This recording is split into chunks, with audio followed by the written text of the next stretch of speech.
اعوذ باللہ من الشیطان الرجیم بسم اللہ الرحمن الرحیم ربی یسر ولا تعسر وتمم بالخیر۔ آج میں جس موضوع پر بات کروں گا وہ ہے ظلم کا عبرتناک انجام۔ ایک شخص پکار پکار کر کہہ رہا تھا، جو شخص مجھے دیکھے کسی پر ظلم نہ کرے۔ ایک شخص نے اس کی پکار سن کر پوچھا، اے شخص تیری کیا کہانی ہے؟ اس نے اپنی کہانی سنائی کہ میں ایک سپاہی تھا، ایک دن ساحل پر آیا، میں نے ایک شکاری کو دیکھا، اس نے ایک مچھلی پکڑی، میں نے اس سے کہا یہ مچھلی مجھے دے دو، اس نے انکار کیا، میں نے کہا یہ میرے ہاتھ فروخت کر دو، اس نے اس سے بھی انکار کیا، میں نے اس کے سر پر ایک کوڑا مارا اور مچھلی اس سے چھین لی، مچھلی کو ہاتھ میں لٹکاتے گھر کی طرف چل پڑا، اچانک مچھلی نے میرا انگوٹھا پکڑ لیا اور چبا ڈالا، انگوٹھا چھڑانے کی بہت کوشش کی لیکن انگوٹھا اس وقت نکلا جب اس میں سوراخ ہو چکے تھے۔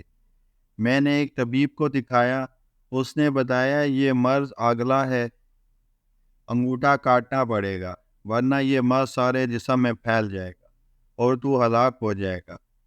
میں نے انگوٹھا کٹوا دیا لیکن مرض ہاتھ میں آ گیا، پھر میں نے ہاتھ کٹوا دیا، مرض پھر آگے بڑھا تو میں چیخ پڑا، وحشت کے انداز میں بھاگ نکلا۔ جنگل میں ایک درخت کے نیچے مجھے نیند آ گئی، کسی نے خواب میں کہا کب تو اپنے اعضاء ایک ایک کر کے کٹوائے گا، جس کا حق چھینا ہے اسے لوٹا دے۔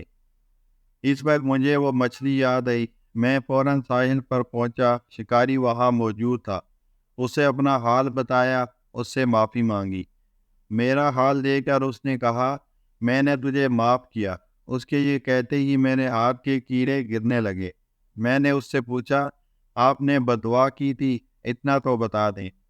اس نے بتایا میں نے کہا تھا اے اللہ تو نے ہی اسے اور مجھے پیدا کیا ہے، اسے مجھ سے قوی بنایا ہے اور مجھے کمزور۔ اس نے مجھ پر ظلم کیا، نہ تو نے مجھے اس سے بچایا، نہ اتنی طاقت دی کہ اس کے ظلم سے محفوظ رہتا، اپنے آپ کو اس سے بچا لیتا۔ میں تجھ سے تیری کسی قدرت کے وسیلے سے سوال کرتا ہوں جس سے تو نے اس سے قوی کیا اور مجھے کمزور بنایا، اس شخص کو مخلوق کے لیے عبرت بنا دے۔ یہ بددعا سنانے کے بعد اس نے کہا لیکن اب میں محسوس کرتا ہوں تیرے ساتھ زیادتی ہوئی، ایک مچھلی کی خاطر مجھے ایسی بددعا نہیں کرنا چاہیے، لہذا اب تو میری طرف سے یہ قبول کر لے اور اسے اپنے کام میں لا۔ یہ کہہ کر اس نے مجھے 20,000 درہم دیے، لہذا میں پکارتا رہتا ہوں جو مجھے دیکھے وہ کسی پر ظلم نہ کرے۔ اللہ تعالی ہمیں عمل کی توفیق عطا فرمائے۔ وآخر دعوانا الحمد للہ رب العالمین۔